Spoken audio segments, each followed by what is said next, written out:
నమస్కారం city news కి స్వాగతం ముందుగా ముఖ్యాంశాలు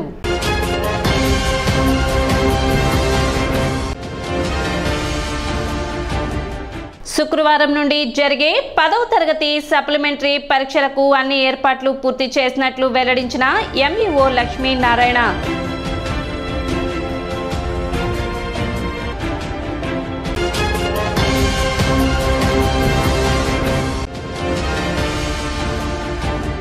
వైభవంగా ముగిసిన నాజర్పేటలోని పాండురంగస్వామి దేవస్థానం 84వ వార్షిక మహోత్సవాలు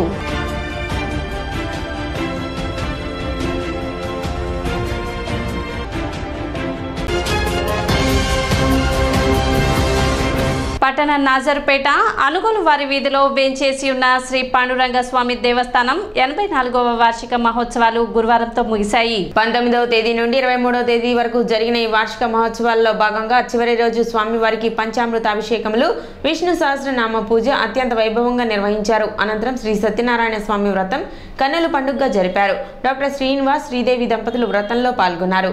భక్తులకు తీర్థప్రసాద వితరణ చేశారు. బ్రహ్మశ్రీ గౌరవాజుల ఆంజనేయ శాస్త్రి శిష్య బృందంచే సద్గురు శ్రీ త్యాగరాజస్వామి పంచరత్న కీర్తనలు నిర్వహించారు. భక్తులు విశేష సంఖ్యలో పాల్గొన్నారు. శ్రీహరుని చూసి ఇట్లా ప్రార్థించునైనట్టి వాడు భక్తులు బాధలు తొలగించు శ్రీమన్నారాయణ. ఓ నారద మహాముని, ఈ వ్రతము శక్తి గల సంధ్యావంద్యానుష్ఠాన యథా ప్రకారముగా నెరవేర్పాటు చేసుకొని చేయవలను. ప్రథముగా గణపతి మొదలగు త్రిదేవతలను త్రిమాతలు ఆవాహనించిన చేసుకొని ధ్యానము చేయవలను.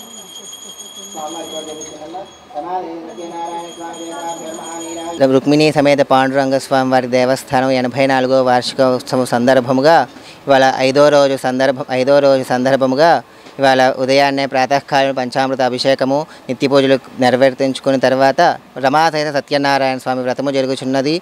కావున భక్తులందరూ స్వామివారి కృపకు పాత్రులై ఉండవలసిందిగా కోరుతున్నాము. ఈ విధానముగా రేపు 24వ తారీఖు శుక్రవారం నాడు పాండురంగ స్వామి వారి దేవస్థానం తరపున అన్నదానము జరుగుతున్నది. కావున భక్తులు అందరూ అన్నదానముకు ఇచ్చేసి స్వామివారి కృపకు పాత్రలు కావాల్సిందిగా కోరుచున్నాము. తెనాలి నాజర్పేటలోని పాండురంగ స్వామి 84వ వార్షికోత్సవం సందర్భంగా మరి గత 5 రోజుల నుంచి కూడా అనేక కార్యక్రమాలు కమిటీ వారు నిర్వహిస్తున్నారు. దానిలో భాగంగా ఇవాళ ఈ 5వ రోజు అయినటువంటి శ్రీ రమాసహిత సత్యనారాయణ స్వామి వ్రతము జరుగుతున్నది. కావున భక్తులు కూడా అధిక సంఖ్యలో పాల్గొని కార్యక్రమాన్ని విజయవంతం చేసినారు. రేపు లాస్ట్ రోజు కావున రేపు అన్నదాన కార్యక్రమం కూడా గత 84 సంవత్సరాల నుంచి కూడా అనేక మంది భక్తులు కూడా అన్నదాన కార్యక్రమానికి హాజరయ్యి రేపు దాదాపు 3000 పైన చిల్లర కూడా అన్నదాన కార్యక్రమానికి హాజరవుతున్నారు. కావున ఈ అన్నదాన కార్యక్రమంలో అందరూ భక్తులు పాల్గొని కార్యక్రమాన్ని విజయవంతం చేయవలసిందిగా కోరుతున్నాను. జూన్ 12వ తేదీన పాఠశాలలు పునఃప్రారంభమయ్యే నాటికి ప్రతి ఒక్క విద్యార్థికి పుస్తకాలు పంపిణీ చేయడం జరుగుతుందని మండల వ్యవసాయాధికారి లక్ష్మీనారాయణ తెలిపారు. తెనాలి మండలానికి ఇప్పటికే బుక్స్ రావడం జరిగిందని, మొత్తం 1,00,000 పుస్తకాలు అవసరం ఉందని, పాఠశాలలు ప్రారంభమయ్యే నాటికి ప్రతి ఒక్క విద్యార్థికి బుక్స్ పంపిణీ చేసే విధంగా చూస్తామని చెప్పారు. అదేవిధంగా ఈ బుక్స్కు సంబంధించి లింక్ను అందుబాటులో ఉంచినట్లు వెల్లడించారు. విద్యాకారులకు సంబంధించి టెక్స్ట్ బుక్స్ మండలానికి రావడం జరిగింది. దీనిలో మొత్తం మనకు 1,00,000 పుస్తకాలు అవసరం అయితే మరి జూన్ 12 లోపే అన్ని పుస్తకాలు కూడా వస్తాయి. జూన్ 12 నాటికి పాఠశాలలో ఇవ్వడం అనేది జరుగుతుంది. ప్రతి పిల్లవాడి చేతిలో పుస్తకం అనేది ఉంటుంది. అయితే దానికి సంబంధించి ఇప్పటివరకు మనకి దాదాపుగా ఒక 40,000 పుస్తకాలు రావడం జరిగింది. అంటే 50% పుస్తకాలు దాదాపు రావడం జరిగింది. మిగిలినవి కూడా రావడం వస్తాయి. తర్వాత నోట్ బుక్స్ కూడా రావడం జరిగింది. 6th నుంచి 10th దాకా నోట్ బుక్స్ ఇస్తారు. తర్వాత 1 to 5th వరకు బుక్స్ వస్తాయి. కాబట్టి ఈ సంవత్సరం 10వ తరగతి పుస్తకాలు మారినాయి. దానికి సంబంధించినటువంటి టైటిల్స్ అన్నీ కూడా రావడం జరిగింది. ఈ బుక్స్ సంబంధించినటువంటి మరి లింకును కూడా వాట్సాప్లో పెట్టడం జరిగింది. ప్రధానోపాధ్యాయులకి, పాఠశాల ప్రధానోపాధ్యాయులకి, ప్రైవేట్ పాఠశాల ప్రధానోపాధ్యాయులకి, మేనేజ్మెంట్స్ అందరూ కూడా పెట్టడం జరిగింది. దాన్ని కూడా డౌన్లోడ్ చేసుకుని ఆ పుస్తకాలు మనం కంటెంట్ ఏముందో ఏందనేది కూడా చదువుకోవడానికి అవకాశం ఉంటుంది. ప్రభుత్వ పాఠశాలలో ఇంటరాక్టివ్ ప్లాట్ఫామ్కి సంబంధించి దాన్ని కూడా ఫిక్స్ చేయడం అనేది జరిగింది. తెనాలి పట్టణ రంగస్థల కళాకారుల సంఘం వ్యవస్థాపక అధ్యక్షులు కీర్తిశేషులు కాళిదాసు కోటేశ్వరరావు 40వ వర్ధంతి కార్యక్రమం నిర్వహించారు. ఈ సందర్భంగా బోస్ రోడ్లోని ఆయన విగ్రహానికి కళాకారుల సంఘం ఆధ్వర్యంలో కళాకారులు ఘనంగా నిర్వహించారు. అనంతరం కాళిదాసు సత్యనారాయణ ఆధ్వర్యంలో కళాకారులకు నూతన వస్త్రాలను అందజేశారు. ఏ అధికారంలో పార్టీ వచ్చినా కూడా ఆ ట్యాంక్ బండ్ దగ్గర ఉన్న విగ్రహాల్లో మరి కాళిదాస్ కోటేశ్వరరావు గారి విగ్రహం కూడా పెట్టాల్సిన అవసరం ఉంది. Actually he deserves it and the government must have a look and must have a watch about this thing because ఆయన చేసిన కళారంగానికి చేసిన సర్వీసెస్ కానీ అవన్నీ కూడా గుర్తుంచుకోవాలంటే ప్రభుత్వం ఆయనకి అక్కడ ప్లేస్ ఇచ్చి ఆయన గౌరవించాల్సిన బాధ్యత ఉందని మనవి చేస్తున్నా. సో మనిషి ఆయన చనిపోయినా చింతామణిలో ఉన్న సుబ్బిశెట్టి మాత్రం చనిపోలేదు. ఇంకా ఇప్పటికీ మా గుర్తే ఉన్నాయి. ఎప్పుడో నెక్కరేసుకుని నేను కూడా ఒకసారి ఆయన నాటకం చూసా. కొట్టింది ఎవరో కానీ లేపింది మాత్రం నన్ను అనే మాట నాకు ఇప్పటికీ గుర్తుంది. సో అక్కడికి వెళ్తే it will be a fun. దాని మీద ఏదో ఇది సన్నాసి నాటకం, డబుల్ మీనింగ్ నాటకం అన్నారు కానీ it's not at all correct. ఒక వ్యసనపరుడు వ్యసనానికి లోనైతే ఎంత పతనం అవుతామో పరాకాష్ట చూపించారు. అది of course it is an unfortunate thing that government was ban this. ఆ బ్యాన్ని తొలగించవచ్చు, తప్పేం లేదు. ఎందుకంటే మరి ముఖ్యంగా కుర్రోళ్ళు వ్యసనానికి లోనైతే మహిళలకి అక్రమ సంబంధాలు పెట్టుకుంటే వాళ్ళ జీవితాలు ఎలా పతనం అవుతాయి అనే దానికి ఒక మంచి ఎగ్జాంపుల్ ఆ చింతామణి నాటకం. So I'm appealing the government once again ఇక్కడ మన ట్యాంక్ బండ్లో వారి విగ్రహం పెట్టాల్సిందిగా కోరుకుంటున్నా. కార్యక్రమంలో మా ఏపీ వ్యవస్థాపక అధ్యక్షులు దర్శకులు దిలీప్ రాజా, సుబ్బారావు, దీపాల సుబ్రహ్మణ్యం, లక్ష్మీ తులసి, నాగమణి, సత్యవాణి, శివపార్వతి, తులసి, సామ్రాజ్యం, కోలావాసు, నవీన్, బుజ్జి తదితరులు పాల్గొన్నారు.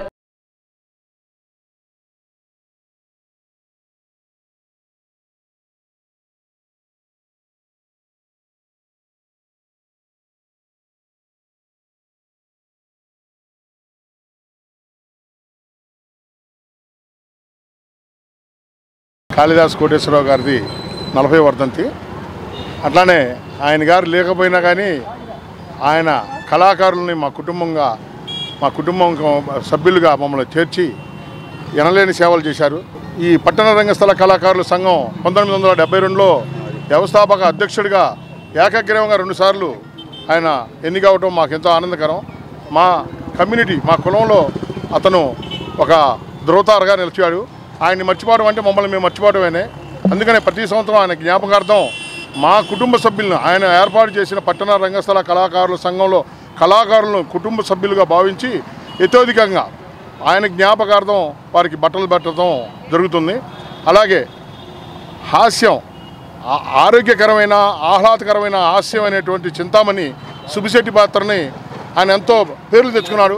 ఒక్కోసారి నాటకానికని అతను వెళ్తే కనీసం 30 రోజులు, 35, 40 రోజులు ఇంటికి వచ్చేవాడు కాదు. వరుసగా తూర్పు పశ్చిమ గోదావరి జిల్లాలే కాదు, విజయనగరం, విశాఖపట్నం జిల్లాలో కూడా మంచి పేరు ప్రఖ్యాతులు, ఆంధ్ర రాష్ట్రానికి పేరు ప్రఖ్యాతులతో సంపాదించాడు. కళాకారుడిగా నాటకాలే కాదు, మహాకవి కాళిదాసు, కొత్త జీవితాలు సినిమాల్లో కూడా గిరిజ గారితో బాలనాగమ్మ ఈ కొన్ని సినిమాల్లో కూడా నటించడం జరిగింది. కళాకారుల మణిహారంలో ఒక మణిపోష కాళిదాసు కోటేశ్వరరావు గారి ద్వారా తెనాలి పట్టణానికి ఎనలేని ఖ్యాతి తెచ్చుకున్న మహానటుల్లో కాళిదాసు కోటేశ్వరరావు గారు ఒకళ్ళు. అయితే ఈ సందర్భంగా ఆయన చిరంజీవిగా ఉండటానికి కారణం వాళ్ళ అబ్బాయి ఈరోజు కాళిదాసు సత్యం గారు మరి ఆయన విగ్రహం ఏర్పాటు చేసి మరి ఎంతోమంది మహానుభావులు కాళిదాసు కోటేశ్వరరావు గారు అన్న తెనాల్లో ఎంతోమంది మహానటులు మరి సినిమాల్లో అసలు పుట్టిందే మన సినిమా తెనాలి నుంచి. మరి అటువంటి మహానటులకు కూడా మరి వాళ్ళకి వారసులు సరిగా పట్టించుకోకపోవటం వల్ల వాళ్ళకి ఈ రోజు కూడా అందరూ మర్చిపోయారు. కానీ ఆ విధంగా కాకుండా మన సత్యం గారు మరి ఆ విగ్రహం ఏర్పాటు చేసి ప్రతి సంవత్సరం కూడా కళాకారులందరినీ పిలిచి ఆయనకు తోచిన విధంగా ఆయన సహాయ సహకారాలు అందిస్తూ ఇక్కడ ఆయన్ని చిరంజీవిగా ఉన్నందుకు వాళ్ళ అబ్బాయి సత్యం గారికి ఈ సందర్భంగా అభినందనలు తెలియజేస్తూ, ఈ సంవత్సరం వర్షాలు ముందుగానే పడే అవకాశం ఉన్నందున రైతులు వరి పంటను ముందుగానే వేసుకోవాలని మండల వ్యవసాయాధికారి ప్రేమ్ సాగర్ తెలిపారు. ప్రతి సంవత్సరం రబీ సీజన్ మొదలయ్యే సమయంలో వరి పంటను వేయడం జరుగుతుందని, తద్వారా అకాల వర్షాలకు తుఫాన్ల బారిన పడి పంట నష్టానికి గురవుతున్నాయని, అలా కాకుండా ముందుగానే వరి పంటను వేసుకోవడం ద్వారా వాటి నుండి బయటపడవచ్చని ప్రేమ్ సాగర్ రైతులకు విజ్ఞప్తి చేశారు. రైతు సోదరులందరూ మన వరి పంటను ముందుగా విత్తుకోవాల్సిందిగా కోరుతున్నాం. ఎందుకంటే ప్రతి సంవత్సరము లేటుగా విత్తుకోవడం, అనగా రబీ సీజన్ వచ్చేటప్పుడు మనం విత్తుతున్నాము.